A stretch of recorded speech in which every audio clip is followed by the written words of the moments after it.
Joining us and sitting right next to me is Stephen Sigmund, who is the Senior Vice President and Managing Director of Communications at Global Strategy Group. Nice to see you. Thanks for coming in, Stephen. Thanks for having me. And David Webb is with us, host of The David Webb Show on Sirius XM Radio, co-founder of Tea Party 365, his Twitter handle, David Webb Show, at David Webb Show.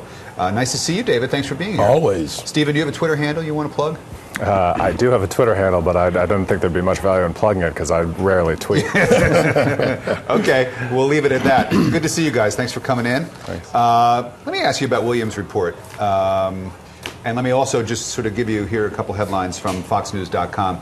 The G8 has offered $20 billion for the Arab Spring. Leaders of the G8 nations seen at the summit in France, we have pictures on the website, say that development banks can give $20 billion to Egypt and Tunisia to support those two countries that are trying right now to build free democracies. And a brand new Fox poll that just out today actually asked folks if you think the United States should continue to provide funding and foreign aid to Pakistan, specifically Pakistan, or should U.S. funding be cut off until Pakistan proves a deeper commitment to rooting out and capturing terrorists.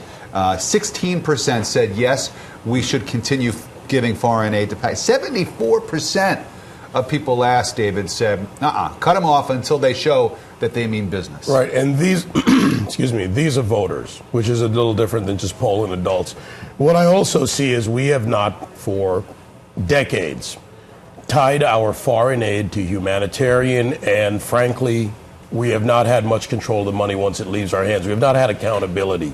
And with Pakistan, while we have a dysfunctional relationship with them, it works to our advantage. But $20+ billion since 9/11, and we find out, for instance, that Osama bin Laden was living openly, not hiding, 800 meters or so from their military academy.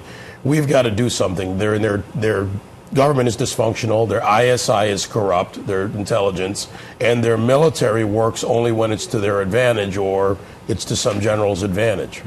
A lot of people, Stephen, would say, though, we can't cut off funding to Pakistan because as bad as the relationship seems to be, at least as far as communications and cooperation go, it would get even worse.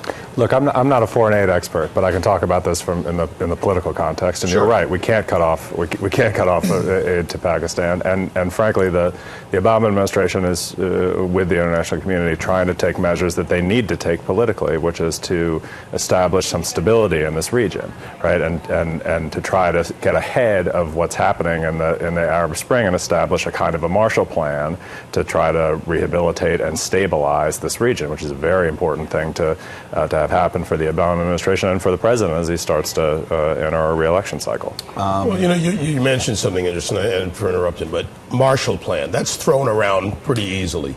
The difference between the actual historical significance of that is Marshall Plan was a place where we could actually go in, work with a culture, work with a governmental body and entities, and put something together and make it work.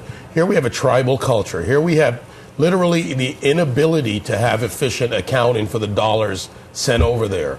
I'm not saying don't send them there, but we have got to have real accountability for where that money's going. We do have to buy off warlords from time to time. We do have to bribe tribal leaders from time to time. We have to bribe people in the Pakistani government from time to time to get things done. I understand that. But we have got to hold any accountable body to whether it's a sliding scale of what they do. In other words, we're not just going to give it all to you. We'll give you this. We see results. We see accountability. We'll give you more. We need that, and we have not had that. Is this a political liability for the president heading into his re-election? The fact that it's very obvious, you don't need to be a foreign policy expert or a foreign aid expert to see that there are serious problems in the way that countries that we give a lot of money to, as far as what we get in return for that. I think it was a lot more of a potential liability until about 3 weeks ago or so, until until bin Laden, and he really more fully became the president and the leader of the free world. Let's switch gears, guys, and talk